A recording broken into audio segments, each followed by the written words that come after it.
Vidéo 2 pour la robotique. Donc, je veux commencer avec Moodle parce qu'on est en train de mettre plusieurs ressources différentes pour t'aider. Donc, évidemment, tu as plusieurs outils pour t'aider. Le but, c'est d'utiliser ces outils. Donc, on te met une vidéo sur comment remettre un devoir de robotique dans Classroom. Donc, si jamais là, tu as de la difficulté, clique sur cette vidéo et va voir comment faire. Et tu vas également retrouver le guide de référence de robotique que tu as sur ta table de travail dans le local P307. En plus, on vous l'a imprimé en couleur, donc il est tout beau. Donc, tout ce que je vais dire aujourd'hui, là, tu vas pouvoir y avoir accès de façon écrite dans le guide. Et je vais attirer ton attention. Bon, ok, je te présente rapidement là, la table des matières. Si tu cherches une information, évidemment, tu n'as pas à feuilleter les 12 pages, là, tu vas directement où tu as besoin. Et moi, je vais t'inviter à mal de cœur, je vais t'amener à la dernière page où on te parle des blocs de programmation. Donc, c'est de ça que je vais te parler aujourd'hui et comment bien faire pour donner une commande à notre robot. Il y a différentes couleurs pour diviser tous les blocs. Donc, aujourd'hui, je vais te parler des blocs de déplacement. Dans la première vidéo, on t'a parlé des blocs de son et tu as déjà utilisé les blocs de lumière. Il existe d'autres types de blocs, certains qu'on va utiliser et d'autres qu'on ne va pas utiliser. Donc, si jamais tu as oublié quel bloc fait quoi, sache que c'est inscrit ici à la page 11. Et tu peux aussi les différencier avec leur forme. Donc, on voit que lui, il est plutôt arrondi. On va l'appeler un bloc chapeau. J'en reviens, je te reparle de ça. Lui, ici, en fait, te permet de venir les emboîter un à la suite de l'autre et de faire une programmation en ligne droite. Donc, c'est ce qu'on appelle une séquence. Et quand tu as des blocs là, comme ça ici avec des formes un peu étranges, là, ça veut dire que tu dois venir les insérer dans un plus gros bloc. Donc, tout ça, je te parle de ça aujourd'hui. Donc, je suis sur le site de Spike. Donc, je te rappelle que pour créer un nouveau projet, on clique sur « Nouveau projet ». Il faut toujours nommer notre projet avec nos initiales et on indique dans quoi on travaille. Donc, par exemple, je pourrais être dans le devoir 2 et on s'assure que c'est le bloc de mots au milieu qui a été sélectionné. Donc, à chaque fois que tu ouvres, tu as ton premier chapeau, donc forme arrondie, qui t'indique qu'au lancement du programme, voici toute la séquence que je vais programmer. Évidemment, on ne le supprime pas. Si tu supprimes ça, il n'y a absolument rien qui va fonctionner. Si on veut, par exemple, dire à notre robot avance, recule, tourne à gauche, tourne à droite, fais un flip and do, il faut lui dire comment programmer les moteurs. Alors, je vais aller dans les blocs roses qui s'appellent déplacement et il y a une règle d'or à se souvenir. Il faut toujours définir 3 fois. Donc, définir, définir, définir. On appelle ça les 3 D. Ici, c'est écrit définir, définir, définir, comme dans les 3 définir. Je te présente chacun d'eux. Donc, si je prends le premier et que je viens le placer ici, ça me dit qu'au lancement du programme, il faut que je vienne définir la vitesse de déplacement de mon robot. Et ça fonctionne en pourcentage. Donc, nous, on te demande de ne jamais aller plus haut que 40%. C'est déjà assez vite, vous allez voir, là. Puis si tu vas trop vite, tu peux faire des accidents. On ne fait pas de combat de sumo. Et 2, si tu vas trop vite, ça peut aussi empêcher ton robot de bien faire les commandes. Donc, si tu lui demandes de tourner à 90 degrés, mais que tu mets une vitesse très haute, ton robot n'aura pas le temps de faire un beau 90 degrés, ce qui fait que ça va venir tout dérégler ta séquence de programmation. Évidemment, tu peux aller moins vite. Donc, si tu pourrais aller, par exemple, à 20%, ou tu peux même aller à 20,5%. C'est rare qu'on va jouer avec la vitesse, donc on te conseille de toujours le laisser à 40%. J'ai défini une fois. Je dois venir définir une deuxième fois. Donc, je prends mon deuxième bloc qui s'appelle « Définir les moteurs de déplacement ». Et là, c'est écrit A et B. Si je clique dessus, j'ai accès à l'image de mon boîtier, de mon robot. Et là, il faut que je m'assure que mes fils sont branchés aux bonnes places pour mes 2 petits moteurs.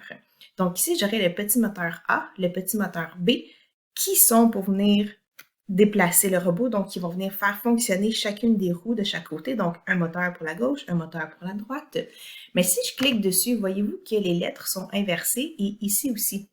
Là, c'est affiché A et B, mais ça se peut que ce soit dans le C et le D. Donc là, j'aurai C et D. Ça pourrait être dans le E ou le F. En fait, ça dépend parce que toi, tu étais venu brancher chacun des fils. Donc, avant de lever la main et de dire « mon robot avance pas, ça fonctionne pas » ou au lieu d'avancer, il recule, assure-toi donc que tes fils sont corrects. Assure-toi donc que c'est les bons moteurs qui ont été sélectionnés. Donc, disons que je veux sélectionner le moteur A et le moteur B. Je vérifie, tout est beau. J'ai défini 2 fois. Il me manque un définir. Je prends le troisième bloc définir. Définir la rotation du moteur sur 17,5 cm. On ne touche pas à ce paramètre-là. En fait, c'est que la rotation d'une roue, c'est la circonférence sur 17,5 cm. Ça a déjà été calculé pour toi. Donc, si tu veux faire un tour complet, la roue va tourner sur 17,5 cm. Donc, on ne touche pas à ce paramètre-là. Il existe comme ça et il est défini. Ensuite, disons que je veux faire avancer mon robot et je veux le faire tourner. Il faut que je trouve le bloc de déplacement, donc toujours dans rose, pour faire avancer tout droit. En fait, il existe 2 blocs différents. Je te montre la première option. Je crois que c'est la plus évidente parce qu'il y a une flèche vers le haut, qui voudrait dire déplacer vers l'avant. Donc, une fois que j'ai défini 3 fois, je peux venir dire à mon robot, viens te déplacer en avant, ou recule, ou tourne à droite, ou tourne à gauche. Donc, j'ai les 4 options. Et il faut que je lui dise aussi que je veux que tu avances en ligne droite. De quoi? Pendant combien de temps? C'est un robot. C'est à toi de lui dire tout ce que tu veux. Fait que si toi, tu veux qu'il avance pendant 3 secondes, il faut venir lui dire 3 secondes. Lui, il ne peut pas deviner. Donc, ici, tu as plusieurs options. Tu pourrais le faire avancer en ligne droite d'un certain nombre de centimètres, ou un certain nombre de pouces, ou un certain nombre de rotations de roues, ou un certain nombre de degrés, ou pendant un nombre de secondes. Donc, dépendamment du défi que tu as réalisé, ou dépendamment de ce que tu veux réaliser, tu as plusieurs options. Donc, disons que je veux qu'il avance en ligne droite pendant 10 secondes. Je vais sélectionner mon nombre de secondes et je peux venir changer le chiffre qui est ici. Donc, je pourrais venir indiquer 10, je pourrais venir indiquer 12, ou je pourrais venir indiquer 10, donc selon ce que tu as besoin. Je pourrais aussi lui dire, une fois que tu as avancé, recule donc. Je peux venir lui dire recule, vu que c'est dans le sens contraire. Et là, je pourrais lui dire, au lieu de reculer pendant 10 secondes, recule en ligne droite sur un 5 cm de distance. Sinon, il existe un autre bloc. Donc, je vais te montrer les 2 possibilités en parallèle. Je vais aller me chercher un bloc au lancement du programme. Je vais venir définir ma vitesse à 40%. Je vais venir définir mes moteurs. Je me suis assurée que c'était A et B. J'ai regardé avec mes fils, ça fonctionne. Et je laisse le 17,5 cm parce que ça a été défini pour moi. Et là, je vais lui dire avance en ligne droite. Il existe celui-là ici. Et si je clique dessus, tu vois que tu as accès à un volant. C'est comme si tu conduisais une auto. Donc, si je vais aller en ligne droite, techniquement, je devrais m'en aller tout droit, par là. Et comme un volant, si je décide de tourner un petit peu le volant, qu'est-ce qui va arriver avec la voiture? Elle va commencer à tourner tranquillement. Plus je tourne le volant, plus elle va commencer à faire une rotation. Donc, je pourrais tourner un petit peu le volant. Ça veut dire que mon robot va s'enligner dans la position numéro 5 par là. Si je veux tourner mon volant un petit peu plus, puis que j'arrive à la position, par exemple, 40, ça veut dire que mon robot va commencer à se diriger vers la position 40 tranquillement. Je peux aussi lui dire position 60. Attention, c'est mon volant qui est en train de tourner dans la 60e position et c'est lui que je vais tourner des 90. Ce n'est pas le robot complet qui va tourner des 90. Il faut vraiment comprendre ça, sinon vous n'allez jamais comprendre pourquoi votre robot ne fait pas l'angle des 90 que vous voulez. C'est mon volant qui est à la 60e position. Si je veux que mon robot tourne vraiment à 90 degrés, là, à ce moment-là, je dois tourner beaucoup plus que la 60e position. En fait, on va vous demander d'aller au bout. Et il existe dans votre guide de robotique cette image-là qui vous explique le rayon de braquage. Donc, c'est un rayon avec mon volant, donc rayon de braquage. La valeur 0 permet d'avancer en ligne droite, donc ça, on vous l'a dit. Les rayons à moins 99 ou 99. Si j'ai un chiffre négatif, ça veut dire que je m'en vais dans un sens. Si j'ai un chiffre positif, je m'en vais dans l'autre sens. Donc, moins 99 et 99 vont faire pivoter la base sur une seule roue. Donc, c'est comme si celle-là serait bloquée puis qu'il y aurait juste elle qui serait en train de tourner. Donc, ça permet de faire un virage très serré. Ou j'ai les valeurs de 100, donc moins 100 et 100, pour faire pivoter la base motrice sur elle-même. Donc, autrement dit, si je venais faire un 90 degrés, je veux que mon robot tourne un peu sur lui-même, donc il vienne me faire un angle de 90. Ça voudrait donc dire que je mettrais mon volant à la 100e position, qui est celle au bout comme ça. Donc, on se rappelle, le volant, le chiffre, c'est la position du volant, ce n'est pas le degré du robot qui va tourner. Il faut garder ça en tête. Évidemment, ça va vous prendre de la pratique et de l'essai pour bien comprendre ce que je dis. Il n'y a rien comme le faire pour bien comprendre de quelle façon ça tourne correctement. Mais si je reviens à Spike, sache qu'il existe 2 blocs différents pour effectuer le même déplacement. Donc voilà pour ça.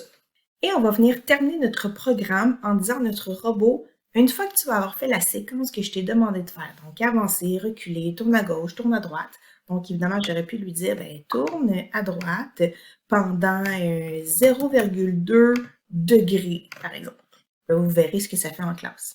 Donc, une fois que j'ai terminé de lui dire quoi faire, je m'en vais dans mes contrôles et je lui dis, maintenant, tu dois arrêter tout parce que j'ai plus rien à te dire. La différence avec les blocs bleus de moteur, c'est si je veux venir faire interagir un seul moteur, alors que les blocs de déplacement comprennent les 2 moteurs ensemble. Donc, vous comprenez que si je veux faire avancer mon robot vers l'avant, j'ai besoin de 2 roues, j'ai donc besoin des 2 moteurs. Donc, les blocs bleus vont être utilisés pour, par exemple, que tu veux faire construire une catapulte en avant de ton robot. Ben, cette catapulte-là va être contrôlée par un 3e moteur. Mais à ce moment-là, il y en a un seul, c'est le 3e qui va fonctionner tout seul. Donc là, à ce moment-là, je pourrais venir lui dire, ben, la catapulte va venir faire ce que je lui demande de faire, parce que j'ai pas besoin de 2 moteurs pour faire fonctionner ma catapulte, mais bien de 1 moteur. Donc ça, c'est la différence entre les bleus et les roses. Je vais te présenter aussi les blocs qu'on appelle événements. Donc, si tu remarques bien, j'ai encore un chapeau, j'ai encore un chapeau, j'ai encore un chapeau, en fait, c'est juste des chapeaux. Ce que je pourrais venir lui dire aussi, là, puis qu'on va utiliser plus tard. Donc, au lancement du programme, j'ai défini 3 fois et je veux que mon robot commence à se déplacer en ligne droite. Je lui ai pas donné de contrainte. Ça veut dire qu'il va avancer en ligne droite jusqu'à l'infini. Mais, je pourrais venir lui dire, avec une programmation en parallèle, donc une à côté de l'autre, lui, il va avancer jusqu'à l'infini, jusqu'à temps que je ne donne pas de consigne. Quand tu vas voir de la couleur rouge, je voudrais que tu arrêtes. Donc, tu vas avancer à l'infini, tu avances, jusqu'à temps que je puisse voir du rouge. Quand tu vas voir du rouge, tu vas arrêter. Donc, c'est possible d'utiliser 2 chapeaux, donc 2 événements en parallèle. On va en reparler, tu vas pouvoir te pratiquer, mais ça, c'est les blocs événements. Et finalement, les derniers blocs qui sont les blocs de contrôle. Donc, je veux venir contrôler certaines choses. Je pourrais venir lui dire, ben, avance en ligne droite pendant 10 cm. Une fois que tu as atteint 10 cm, je veux que tu arrêtes puis que tu comptes jusqu'à 5. Donc, pendant 5 secondes, tu vas être immobile, tu ne vas rien faire de plus. Puis après ça, ben, je pourrais venir lui dire, viens te redéplacer en ligne droite, ou viens tourner, ou faire quelque chose. Donc, je peux lui dire stop. C'est comme un sablier. Il existe aussi le contrôle qu'on appelle la boucle. Donc, ça permet de répéter un certain nombre de fois. Disons que tu voudrais faire un carré. Donc, un carré, c'est avancer en ligne droite, tourner, avancer en ligne droite, tourner, avancer en ligne droite, tourner. Donc, on comprend le principe. Bon, au lieu de dire 4 fois d'avancer en ligne droite, puis de tourner 4 fois, je pourrais lui dire avance en ligne droite, tourne, puis répète-moi ça 4 fois, parce qu'un carré, ça a 4 côtés. Bon, évidemment, il faut que tu viennes arranger tes paramètres, là, mais là, je t'explique la fonction de la boucle. Donc, une boucle, ça veut dire répéter. Et plus tard, dans une autre vidéo, on verra les si alors. Donc, c'est donner une condition. Par exemple, si tu vois du noir, tu continues, mais si tu vois du blanc, tu fais une autre action. Donc, ça peut être des conditions comme ça qu'on verra plus tard. Et finalement, les bleus pâles, donc les bleus foncés, c'était les moteurs, mais les bleus pâles, ce sont les blocs qu'on appelle un petit peu spéciaux, qu'on a vu au début dans notre document de guide de sciences. Donc, vous voyez qu'il y a la forme de 2 pointus. Ça veut dire qu'il faut que tu trouves un endroit où ça accepte les 2 pointus. Par exemple, dans mes si, alors, j'aurais la forme de 2 pointus.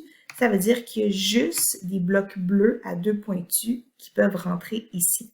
Donc, pour rentrer, là, même si tu essaies comme ça, tu essaies comme ça, tu essaies comme ça ne fonctionne pas.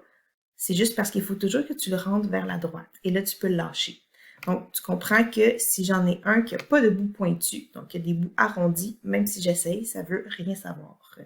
Donc, pour rentrer tes bouts arrondis, il faudrait que tu viennes te trouver un bloc avec un bout arrondi. Par exemple, je pourrais lui dire, ben lui, viens le répéter comme ça. Donc, les bouts arrondis fonctionnent. Je termine en te faisant un mini résumé de ce que j'ai dit avec ton guide de robotique.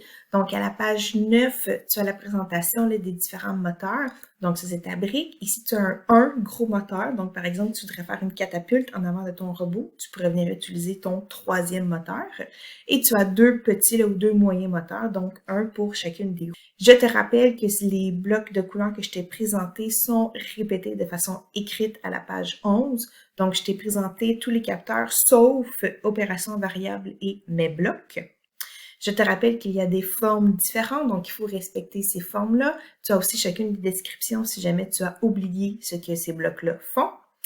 Je te rappelle qu'il faut toujours définir 3 fois, donc définir les moteurs, définir la vitesse, définir la rotation du moteur. Chacun de ces définir-là est expliqué en mots ici si jamais tu n'en t'en souviens pas ou tu voudrais relire. Et finalement, je te rappelle que si tu veux utiliser le bloc de déplacement avec le volant d'auto, tu peux toujours te fier à cette image-là pour savoir à quel numéro de position je dois tourner mon volant pour que mon véhicule complet fasse le mouvement que je veux.